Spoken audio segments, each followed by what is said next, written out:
మహిళా హోంమంత్రి గారి పైన ఎట్లా చేస్తే ఎట్లా అధ్యక్ష? చెప్పండి మంత్రి సమాధానం చెప్తున్నప్పుడు అడగడం కూడా కొంచెం పొరపాటే కదా అధ్యక్ష. ఎల్ఓపి గారు కదా, నేను అదే మా లోకేష్ గారు చెప్తున్నారు, దాని గురించి అలా చేయొద్దునా కూడా అధ్యక్ష. నేను అలా అడిగినా కూడా నేను సమాధానం చెప్తున్నాను కదా అధ్యక్ష. దయచేసి ఇప్పుడు దీన్ని కొంచెం వాళ్ళు డైవర్ట్ చేయడానికి ప్రయత్నం చేస్తున్నారు అధ్యక్ష. డైవర్ట్ చేయలేదు ఉద్దేశం, లేకపోతే కామ్గా వినండి, మేము చెప్తున్నాం కదా. ఒకటే చెప్తున్నాను అధ్యక్ష, ఈరోజు అట్రాసిటీ కేసులు అధ్యక్ష, నా మీద కూడా అట్రాసిటీ కేసు అధ్యక్ష. నేను కూడా కడప కోర్టుకి అటెండ్ అయ్యి వచ్చిన సందర్భాన్ని కూడా ఈ రకంగా గుర్తు చేయాలి అధ్యక్ష. ఎస్పెషల్ నేను ఎస్సీ అయ్యి ఉండి ఎస్సీ అట్రాసిటీ కేసు నేను ఫైల్ చేశారు వాళ్ళు. అట్ ద సేమ్ టైం మన అమరావతి రైతులకు సంబంధించి అట్రాసిటీ కేసు, ఎస్సీస్ మీద అట్రాసిటీ కేసులు పెట్టిన సందర్భాలు ఈ రోజుకి కూడా వాళ్ళు కూడా కోర్టులకు వెళ్ళే పరిస్థితి ఈ రోజు కనిపిస్తుంది అధ్యక్ష.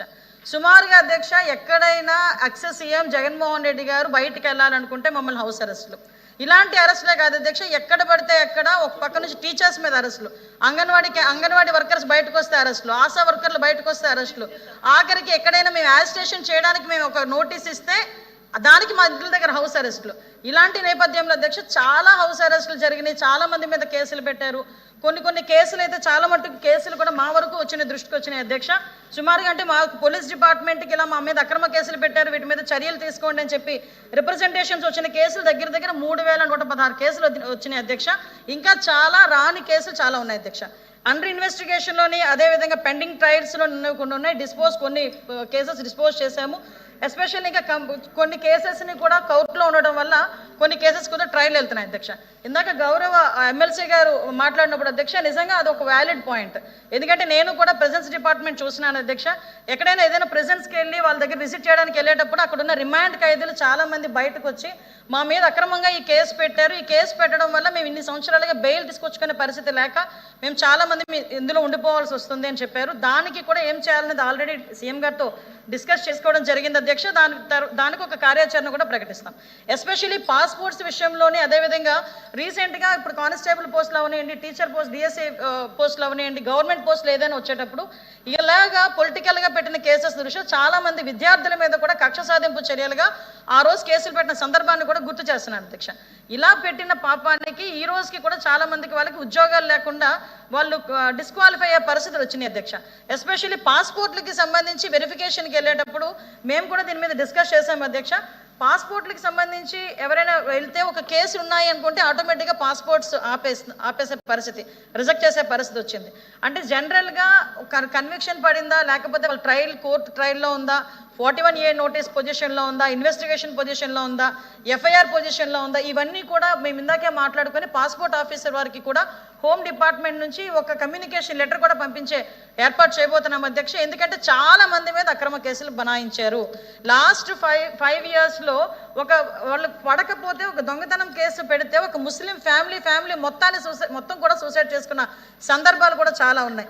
ఇలాంటివి కేసులు పడి ఉద్యోగాలు రాక ఇప్పటికీ కూడా కుటుంబ సభ్యులు చాలా ఆవేదనతో ఉన్నారు. కాబట్టి మేము ఒక కమ్యూనికేషన్ కూడా ఒకటి ఇచ్చే ప్రపోజల్ కూడా ఉంది అధ్యక్ష.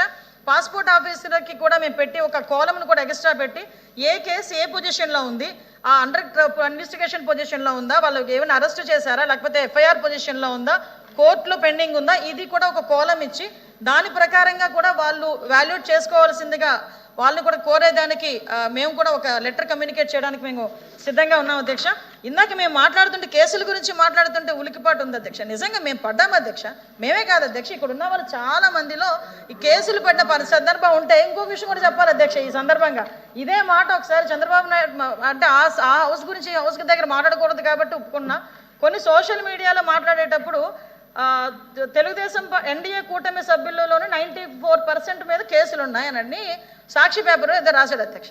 మా మీద ఏమి గొడ్డల వేటు మీద పెట్టామని హత్యల కేసులు లేవు అధ్యక్ష, కోడికత్తున్నదని మా మీద అధ్యక్ష కేసులు లేవు అధ్యక్ష, అమ్మ చెల్లి కేసులు పెట్టామని మా మీద కేసులు లేవు అధ్యక్ష. కేవలం మా మీద కేసులు ఉన్నది ఏంటంటే రాజకీయ కేసులు.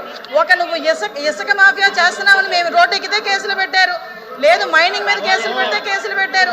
నేను ఎవరి పేరు ఎత్తలేదు, నేను కేసుల గురించి మాట్లాడాను. మీరు భుజాలు తడుముకుంటే నేనేం చేయాలి, భుజాలు తడుముకుంటే నేనేం చేయాలి?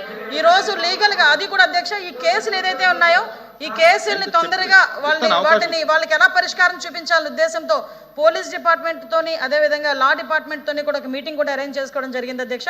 దీని మీద యాజ్ ఎల్ యాజ్ పాసిబుల్ ఒక మంచి న్యూస్ రావాలని నేను కూడా మనస్ఫూర్తిగా కోరుకుంటున్నా. దానికి హోమ్ డిపార్ట్మెంట్ లా డిపార్ట్మెంట్ రెండు కూడా కోఆర్డినేషన్తో పనిచేస్తున్నాయి. గవర్నమెంట్ కూడా దీనికి పూర్తి మద్దతు కూడా ఇస్తుంది అధ్యక్ష. థ్యాంక్ యూ అధ్యక్ష.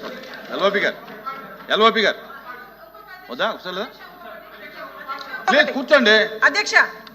అధ్యక్ష అధ్యక్ష ఒకటి విషయం ఏంటంటే అధ్యక్ష, ఇందాక నాలుగు కొన్ని కేసెస్ చెప్పారు అధ్యక్ష, గుంటూరులోని కొన్ని కేసెస్ చెప్పారు.